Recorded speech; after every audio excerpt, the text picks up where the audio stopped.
যেদিন থেকে আমরা বুঝতে শিখেছি বা দেখতে শিখেছি ভালোভাবে, সেদিন থেকেই দেখছি মা এই ঘরটাতে তাঁত বুনতো। আসলে বাবা মারার পর থেকেই মাই কিন্তু তাঁত বুনে শাড়ি তৈরি করে আমাদের সংসার চালাতো। আমার দাদা খুবই ছোট ছিল, আমিও খুবই ছোট ছিলাম। সেই সময় আমার বাবা মারা যায়। একমাত্র হাল ছিল আমার জেঠুর ছেলে। সেই জেঠুর ছেলে আমার দাদা হয়, তাকে আমি বড়দা বলি। বড়দা আর বড়মা ছিল বলেই কিন্তু আজ আমরা এতটা বড় হতে পেরেছি।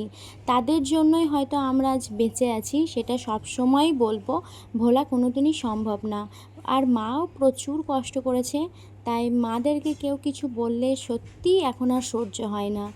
যাই হোক, মা অনেক কষ্ট করে আমাদের মানুষ করেছে। যতটা পারবো মায়ের হেল্প করার চেষ্টা করব। আর জীবনে যত দিন বাঁচবো মাকে খুব খুব খুব ভালোবাসবো। এদিকে আমার বেটু, আমি ঘুরতে যাওয়ার সময় হয়ে গিয়েছিল, তখনই ভিডিওটা করেছিলাম। আমি জানতাম না যে আজকে তাঁতগুলো বের করা হবে, দিয়ে অন্য জায়গায় আবার তাঁতটা বসানো হবে। আসলে কিছুদিনের মধ্যেই আমাদের যে দরমা দেওয়া তাঁতঘরটা ছিল, সেই তাঁতঘরটা ভেঙে পাকা করা হবে। তার জন্য ওগুলো পরিষ্কার করতে হবে। আর তাঁত যেহেতু পাতা আছে, সেগুলো তো আর বন্ধ করা যাবে না। একটু একটু হলেও তাঁত বুনতে হবে, না হলে পোকাতে আমাদের তাঁতের যে সুতোগুলো হয় সেগুলো কেটে দেয়। তো সেক্ষেত্রে আর এক অন্য ঝামেলা হবে। তাই পাশে আর একটা যে চালা মতো ঘর ছিল বড়দাদের, সেই ঘরগুলোতে বড়দা আর আমার মা দুজনারই তাঁতটা বসিয়েছে। আর এখানে আমি আমার ছেলেকে একটু সাজুগুজু করিয়ে দিয়ে কথা বলছিলাম। আর কেন জানি না, ও ভিডিও বা ফটো তুলতে কিন্তু খুব ভালোবাসে। হয়তো ও আমার মতনই হয়েছে। যাই হোক, আমার মতন হোক বা ওর বাবার মতো, সন্তান তো আমাদের দুজনারই। তো অনেক দিন পর আজকে একটা কথা ভাবছি, যে 21 বছর ধরে, আমার বয়স যেহেতু 21 বছর, সেই বছর থেকেই মা কিন্তু তাঁত বোনা শুরু করেছে। হ্যাঁ, আমার বাবা থাকতে থাকতেই একটু একটু করে তাঁত বুনতো মা, কিন্তু সেই সময়টা অতটা চাপ দিয়ে বুনতো না যে সংসার চালাতেই হবে। কিন্তু এখন যেহেতু বাবা মারা গেছিলো, সেই জন্য মাকে কিন্তু সংসার চালানোর মতো করেই তাঁত করতে হতো, মানে তাঁত বুনতে হতো। আর এইদিকে বেটু আমার বেরু বেরু করতে করতে ঘুমিয়ে গিয়েছিল। মাঝে মাঝেই না ও এরকমভাবে চমকে ওঠে, কেন ওঠে সেটা আমি বলতে পারবো না, হয়তো এখনও বুঝনো হয়নি। মা বলছে ছোটো ছেলেরা এরকম হয়।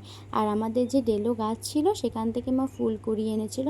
ডেলো দিয়ে টমেটো দিয়ে চাটনি করবে, আর এইদিকে একটা ভাজা করবে, আর এদিকে শাক ভাজা, আর একটা মাছ দিয়ে ঝোল করবে।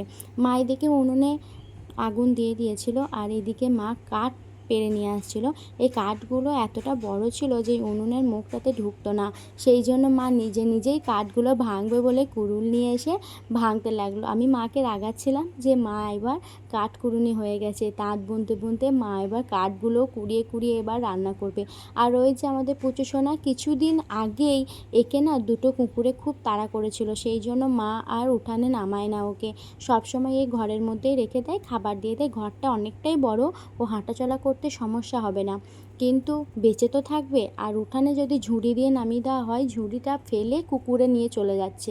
সেক্ষেত্রে আমরা বোধ ধরেছিল ওকে সেই দিন, সেই জন্য বেঁচে আছে। হয়তো ওর পরমায়ু অনেক, 2 থেকে 3 বার এরকম ঘটনা ঘটলো, তাই মা কোনো রকম আর রিস্ক নেয়নি।